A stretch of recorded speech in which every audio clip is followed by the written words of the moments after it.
Welcome back, fight fans. Welcome back. Should Saul Canelo Alvarez be successful against Rocky Fielding?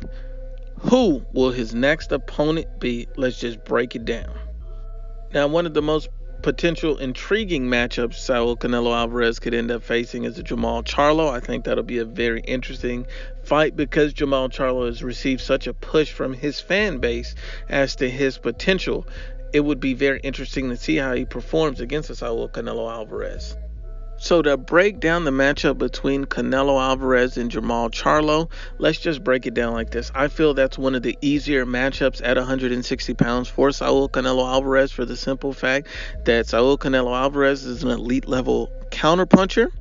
He basically has an elite level resume, one of the best resumes you can have in boxing today against a Floyd Mayweather Jr. That experience, even in defeat, is very much ahead of what Jamal Charlo has. Also a victory over a Miguel Cotto, another victory over an Iris Landi-Lada, and also another victory over Triple G. So these are top level fights and victories that Saul Canelo Alvarez has on his resume, and I think that's another reason. And also, he has very good defense. He moves his head very well. His defense is elite level as well. And he also has this iron chin. He basically stood up to Triple G in 2 fights, took some of his best shots, and didn't drop, didn't get knocked out, didn't appear to be extremely visibly hurt or shaken. So Canelo Alvarez has a good skill set, an elite level skill set, and I think Jamal Charlo would probably be the easiest opponent that he could potentially face because he has elite level defense, head movement, and counter punching.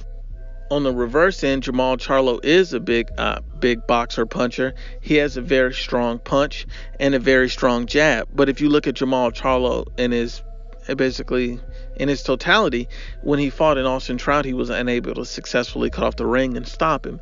And plus, with Canelo Alvarez going against the hardest puncher at 160 pounds in a Gennady Golovkin, that gives me 100% faith that Canelo Alvarez would employ immaculate defense against a Jamal Charlo, counterpunch him, and basically cruise to a decision victory, unless he was able to hurt Jamal Charlo. Now, I believe Jamal Charlo may have a good chin, but we really don't know because he hasn't been tested thoroughly enough. So Canelo Alvarez could possibly also hurt Jamal Charlo.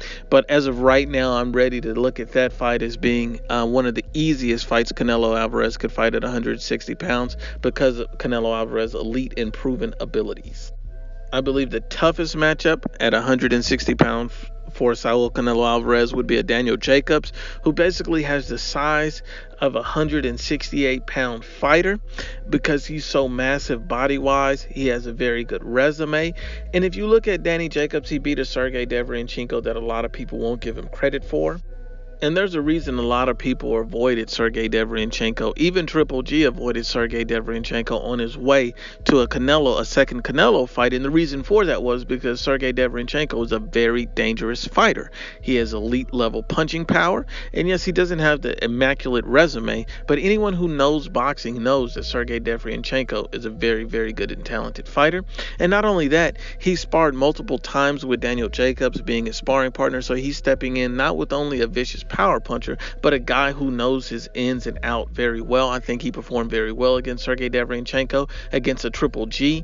A lot of people felt that Daniel Jacobs won that fight, and some people felt like he came up just short. No matter how you have that fight, you know it was very close and very competitive, and Daniel Jacobs was able to stand up to Triple G's power for the majority of the fight. Some people felt like he got knocked down. Some people felt like it was a push. It was a very controversial fight, so a lot of people were wanting the rematch. Unfortunately, we didn't get that as of yet, but who knows what the future holds. I feel like Daniel Jacobs would be probably the biggest and strongest fighter at 160 pounds, not named Triple G. And since Saul Canelo Alvarez had dispatched Triple G, at this point, I feel like Daniel Jacobs would be the harder fight, just for the simple fact that not only is Daniel Jacobs strong, not as strong as Triple G, but Daniel Jacobs has better boxing abilities, and I think that that would be an issue that would cause problem for Saul Canelo Alvarez. I believe Canelo Alvarez and Danny Jacobs is a 50-50 fight, and that could literally go either way